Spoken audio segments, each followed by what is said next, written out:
Hello my dear friends, and welcome back to another Star Wars video. It is I coming at you once again, your favourite galactic hostess, Star Wars Meg. And in this video guys, we've got some insane updates from the galaxy far far away, and we're going to begin with the Rey movie. The new writer George Nolfi, who of course replaced Stephen Knight, just sat down with filmstories.co.uk to talk about it for the very first time. And they say this: asking a filmmaker about their forthcoming Marvel or Star Wars project is generally a fool's errand. They've signed so many NDAs, they essentially can't say anything. But nonetheless, Film Stories took the risk, and as they word it, they asked him about the metaphorical elephant in the room, the Rey movie. With all of the juggling round going on at Lucasfilm, they do confirm that Sharmeen Obaid Chinoy is still the director. But in terms of Nolfi's script, this might be the biggest project he's ever undertaken. Even though he's written for major studio films like Ocean's 12, The Bourne Ultimatum, for him, Star Wars is an entirely different beast. And he was asked, in terms of his own personality, his own interests, what kind of Star Wars movie is he gonna write? And he responded with this: the way I approach it, you look at what's come before you, you look at the broad ideas of what they want to do. He's talking about Sharmeen Obaid Chinoy, Lucasfilm, Disney. And then he says, what a writer does is you try to put beats of a story together, try and imagine characters, and the one thing he says that is very reassuring is it needs to honor the long incredible Star Wars tradition.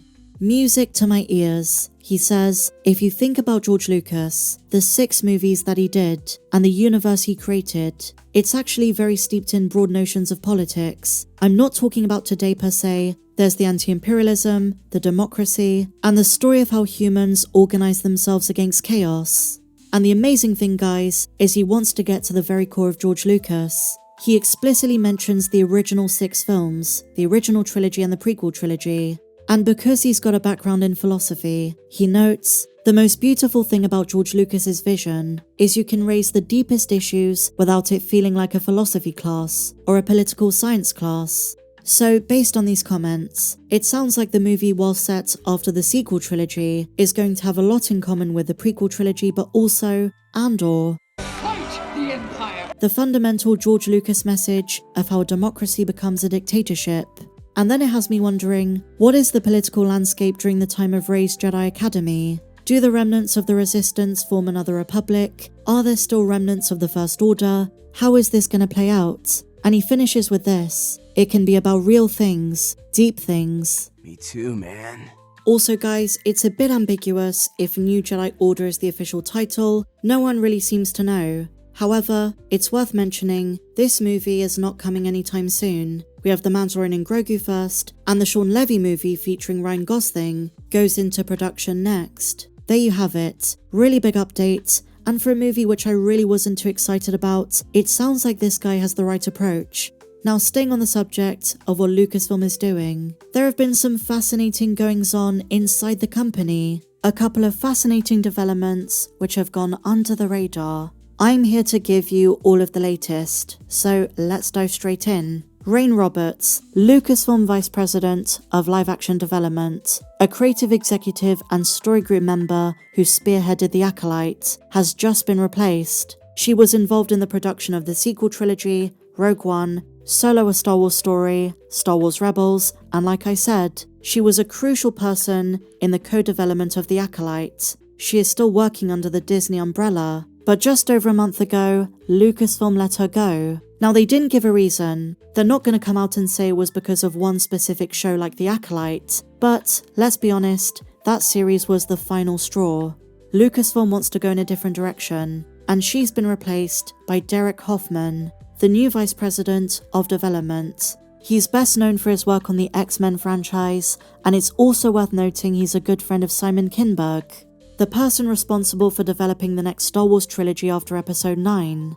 It could be a sign of things to come. For all we know, this could be the first of many steps to getting Lucasfilm back on track.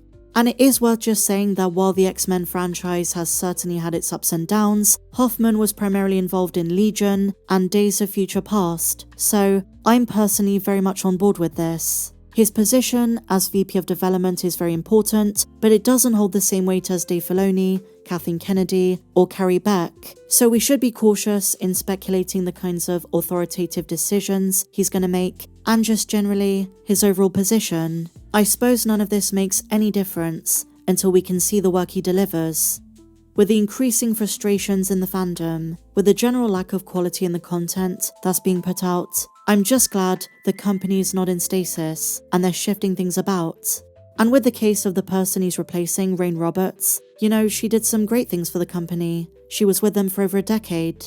But to be honest guys, after the Acolyte, change was needed. But a lot of fans feel as though, for any substantial, tangible change to happen, we need a shift at the very top.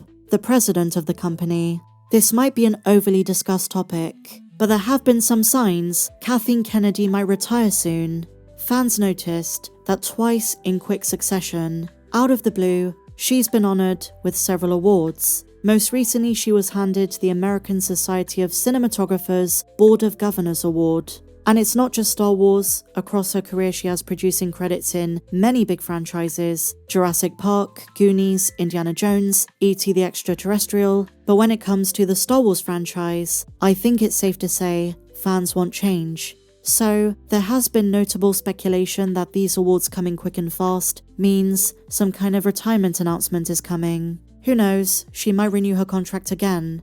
I also suspect Lucasfilm changing their VP of Development is a direct response to a shift back to the movies. Because another person who's been removed from the Lucasfilm website is a certain Max Taylor, Vice President of Live Action Development and Content. He was most famous for his work on Obi-Wan Kenobi, so like I said, more indications they're slowing down the TV shows on Disney Plus and moving fans back to the cinema. Back to the big screen where all of the magic happens. And you might say, well, Rain Roberts was also responsible for a lot of Star Wars movies, but those were before Disney Plus. But Lucasfilm is in a different place. A lot of those shows were failed experiments, ones which cost an arm and a leg. So going forward, I think they're going to reconsider the creative direction, they're going to make changes, and sometimes with big studios, big companies, in order to facilitate a smooth change of course, sometimes you need fresh blood. Fresh perspectives, a different creative overseer, executive, vice president, whatever the case may be. And so, I welcome change. Keep in mind what Anakin's mum said, you can't stop the change, any more than you can stop the suns from setting. But to finish on something way more positive, Star Wars was a big winner at the Saturn Awards. The Bad Batch won the Best Animated Television Show. I would argue this is very well deserved. It was such an incredible journey watching that show, and the finale was so emotional. Also, for her performance in Ahsoka, Rosario Dawson won the Saturn Award for Best Actress. I know there's been a lot of criticism about the directing, that she was way too stoic, and I figure it's just the vibe Dave Filoni was going for. He wanted her to be this stoic, mentor, emotionless, balanced Jedi type. Go back and rewatch any episode of Ahsoka and imagine it animated in the style of Rebels. It works so much better, and at the very minimum, you can imagine the kind of tone Dave Filoni was going for. But some fans to this day say he's better in animation, live action isn't his medium, but that is very subjective. With that said, my dear friends, I hope you'll have an amazing week. What did you make of all of the latest Star Wars updates? Share your thoughts in the comments down below. If you enjoyed this video, guys, please be sure to give me a big fat thumbs up, subscribe if you're new, check me out on socials, and may the Force be with you, always.